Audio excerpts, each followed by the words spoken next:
Severe weather happens on land and on the water here in the Upper Peninsula. It was a factor in one of Upper Michigan's best-known tragedies. Local 3's Corinne Griffith reports.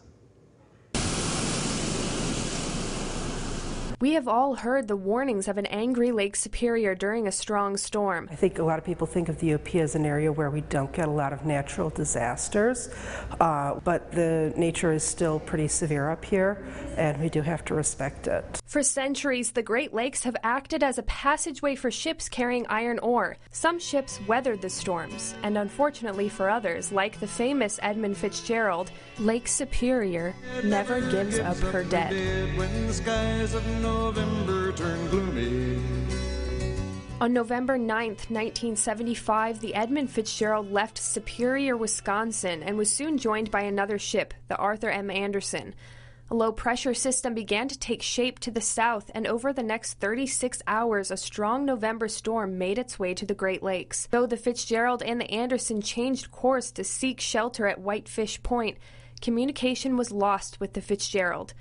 The ship was found on November 14th under more than 500 feet of water. It really talks to the awesome power of Lake Superior, especially come November when those witches are calling and the storms are blowing. That she could even take an ore carrier 729 foot long, all hands, and just knock her down as if she wasn't even there. A gale warning was issued for Lake Superior, which was later increased to a storm warning.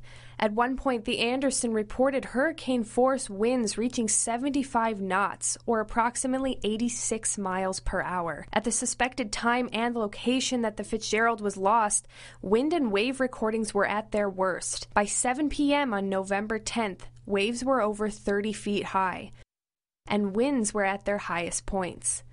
The Anderson, just 10 miles behind the Fitzgerald, was able to weather the storm. Many people know the story of the Edmund Fitzgerald, but do you know of the White Hurricane of 1913 that left the H.B. Smith shipwrecked just 12 miles off the coast of Marquette? On November 6, 1913, the Henry B. Smith was at the South Shore docks of Marquette loading iron ore.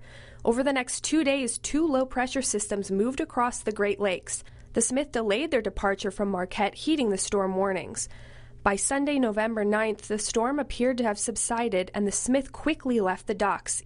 After only 20 minutes on the lake, the storm picked back up with deadly force. Wave heights reached nearly 35 feet, and wind speeds more than 70 miles per hour at the time of the Smith's wreck. What turned out to be just a lull in the storm, and when that storm struck again, the Henry B. Smith was no more. Some wreckage from the H.B. Smith was found washed ashore in the days following the storm, but it wasn't until May of 2013 that the Henry B. Smith was found in 535 feet of water near Marquette.